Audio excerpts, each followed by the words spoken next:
Welcome, this is Carrie Schell from On Point Quilter. I decided to take a little bit of a break from Electric Quilt today and worked on some cards from the February 2022 Paper Pumpkin Kit from Stampin' Up. The theme for this month was Safari Celebration.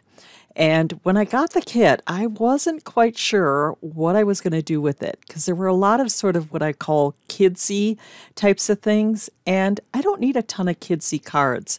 But the more I played, the more I realized how versatile this kit is. So I hope you enjoy seeing each of my cards.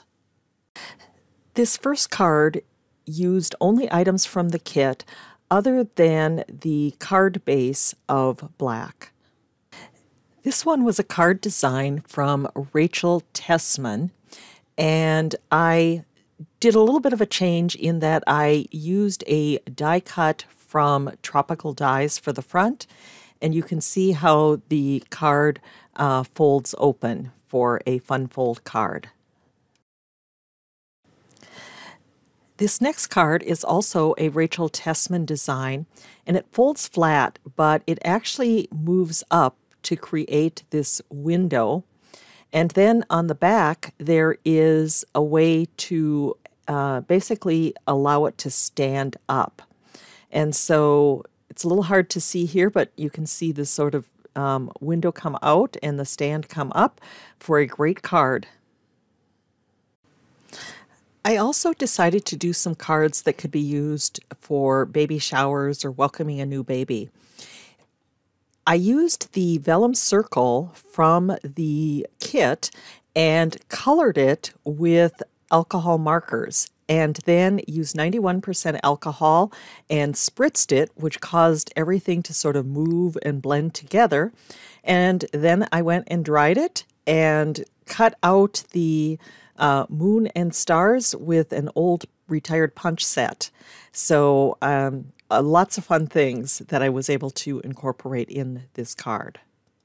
This is pretty much like the last one, other than I used one of the tags from the kit.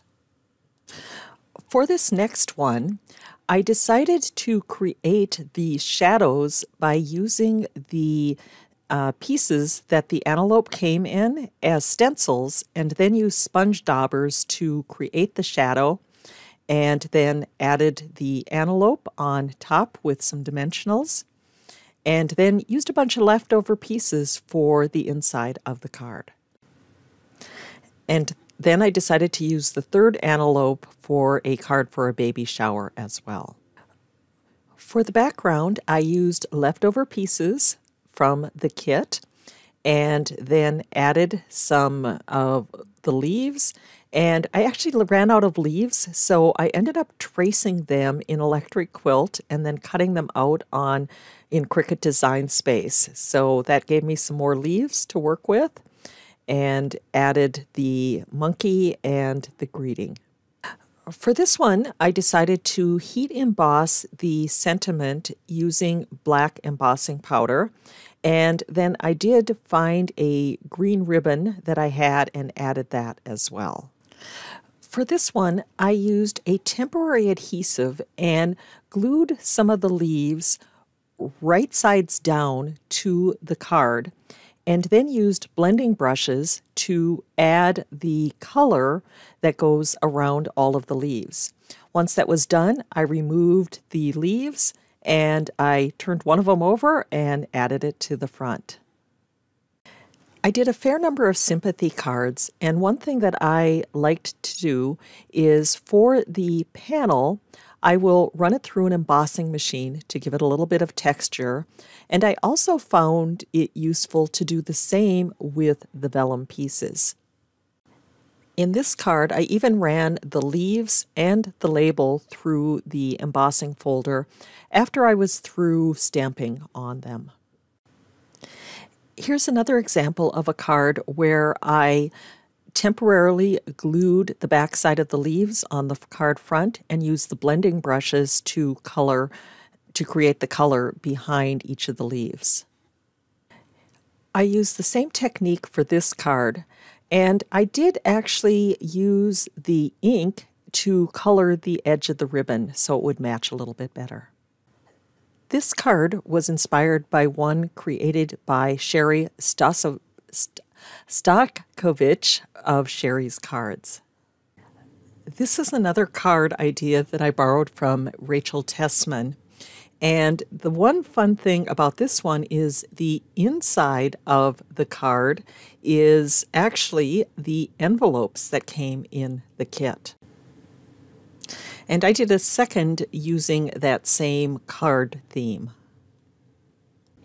Here's another card that I used the alcohol markers with spritzing with alcohol for the vellum.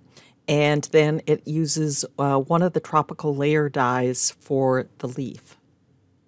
The last two cards, which I turned into sympathy cards, for the white card base, I used the sheets that had the leaves in them, and that became the stencil for coloring all of the leaves in on the card base.